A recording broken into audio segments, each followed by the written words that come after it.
Hola, muy buenas. Hoy vamos a hablar sobre los Austrias menores. ¿Queréis saber más? Seguid conmigo. Dentro intro.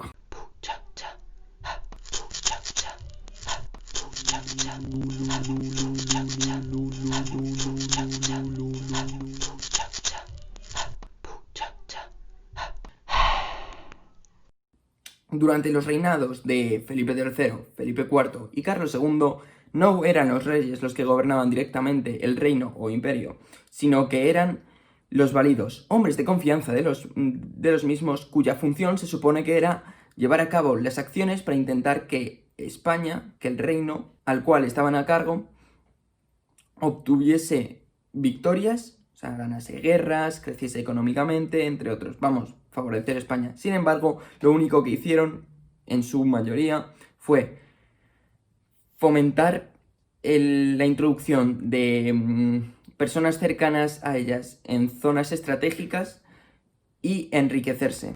Felipe III, por ejemplo, que vivió entre 1598 y 1621, tuvo válidos como el duque de Lerma, quien fue responsable de la expulsión de los moriscos en el 1609 y mantuvo una política pacifista con la tregua de los 12 años.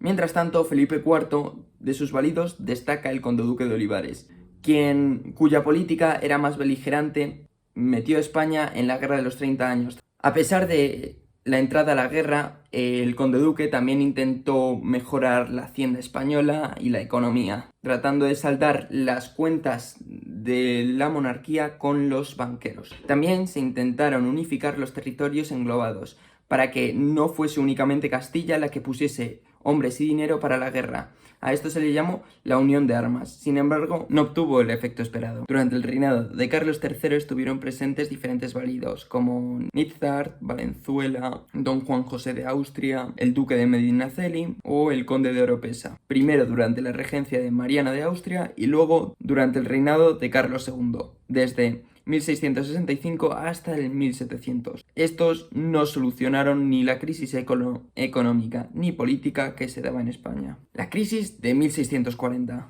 La situación económica en España era crítica y esto obligó a Olivares a aplicar ciertas medidas, las cuales provocaron revueltas en Cataluña y Portugal. En Cataluña desde 1640 hasta 1652 y en Portugal desde 1640 hasta 1668. En este caso se independiza.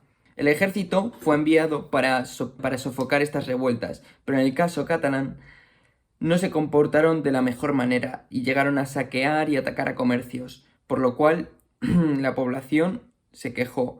Finalmente, la población catalana solicitó ayuda al rey de Francia, Luis XIII.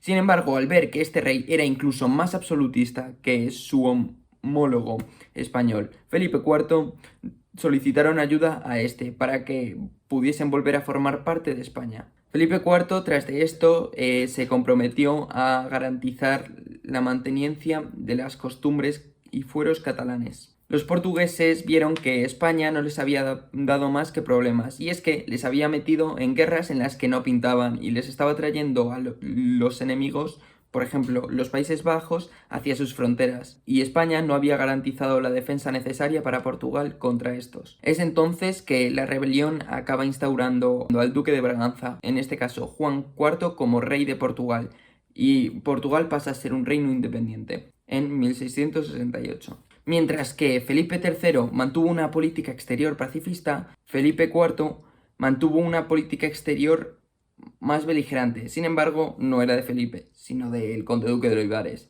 Este intentó solucionar los problemas militares, como he explicado antes.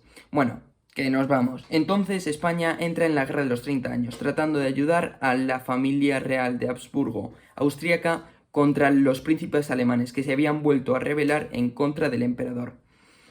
En esta guerra entra posteriormente Francia, ya que veía la oportunidad de reducir aún más el poder de España. Cabe recordar que vuelve a ser una guerra cristianismo contra protestantismo y Francia vuelve a entrar en el bando protestante. ¿Y esto por qué? únicamente para debilitar España. Sus ideales eran principalmente católicos. La guerra acaba tornándose en favor de los franceses cuando Francia entra en la guerra, y se producen batallas como Rocroi, que digamos que es el principio del fin de los tercios españoles. Finalmente la guerra acaba con la paz de Westfalia en 1648 y tras esta guerra España reconoce la independencia de las Provincias Unidas, es decir, de los Países Bajos, y se pone fin a la hegemonía de los Austrias, de los Habsburgo, en Europa. Más tarde, por la paz de los Pirineos en 1659, los territorios del Rosellón y la Cerdaña eran entregados a Francia, y además la hija de Felipe IV debía de casarse con el posterior rey de Francia, Luis XIV. El fin de las posesiones españolas en Francia se da tras la paz de Nimega en 1678, durante el reinado de Carlos II, cuando perdemos el Franco Condado. Durante el siglo XVI se dio una crisis a nivel europeo que afectó a todos los países a excepción de Inglaterra y los Países Bajos o Provincias Unidas. Lo que provocó la crisis demográfica fueron las 3 epidemias de peste que se dieron en España. Estas recorrieron la península de norte a sur. La expulsión de los moriscos llevada a cabo durante el reinado de Felipe III en 1609. Estos eran principalmente campesinos y artesanos, y si no había manufacturadores y no había agricultores, ¿quién iba a trabajar los campos o quién iba a ser la industria? Las constantes guerras que se estaban dando, el descenso de la producción agraria, en parte por la expulsión de los moriscos, y las dificultades económicas que produjeron un aumento de la emigración y que la gente pasase a formar parte del clero. En América, las medidas llevadas a cabo en España acabaron hundiendo la economía, el aumento de impuestos y la caída de la moneda. La crisis económica y fiscal fomentó la crisis económica, que se caracterizó por un descenso de la producción agrícola, por la falta de mano de obra y las malas cosechas, la disminución de la ganadería bovina, la crisis de la industria textil castellana, que era incapaz de competir con los productos textiles extranjeros, o el comercio de terceros países con las colonias españolas en América por medios de contrabando o de terceros, los cuales ayudaban a estos a evadir los controles para evitar el contrabando. La crisis del siglo XVI estuvo presente en todas las clases sociales. La nobleza, por ejemplo, aumentó en número, ya que la corona generó nuevos títulos nobiliarios para así venderlos y obtener liquidez. También aumentó el número de religiosos por eso de que, si tú no puedes comer, pues si te metes a la iglesia, tu alimentación está al cargo de las poblaciones en las que sirves. Si tú no tienes para comer y no generas para comer, te metes al clero y te dan de comer. Pero obviamente tienes que hacer las funciones de un cura, por ejemplo.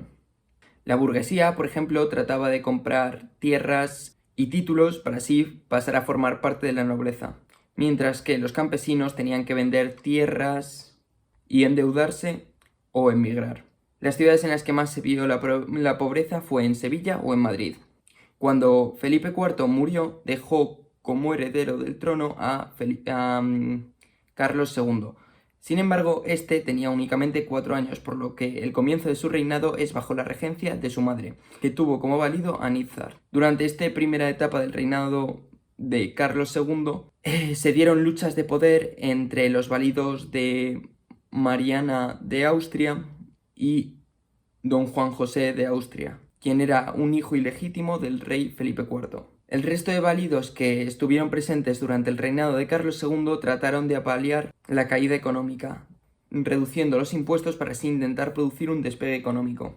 Tras 1680 se produce la segunda etapa del reinado de Carlos II, con el duque de Medinaceli y el conde de Oropesa. Se utilizaron medidas para intentar encauzar la economía para que ésta progresase, aunque muy lentamente. Sin embargo, en el ámbito político seguía siendo un caos. Durante el reinado de Carlos II se dejó a un lado los problemas de Europa y se intentó mantener el oeste del Mediterráneo y el comercio con América. La debilidad militar de España fue aprovechada por Francia para, en diferentes guerras, arrebatarle diferentes territorios y debilitar a los Habsburgo.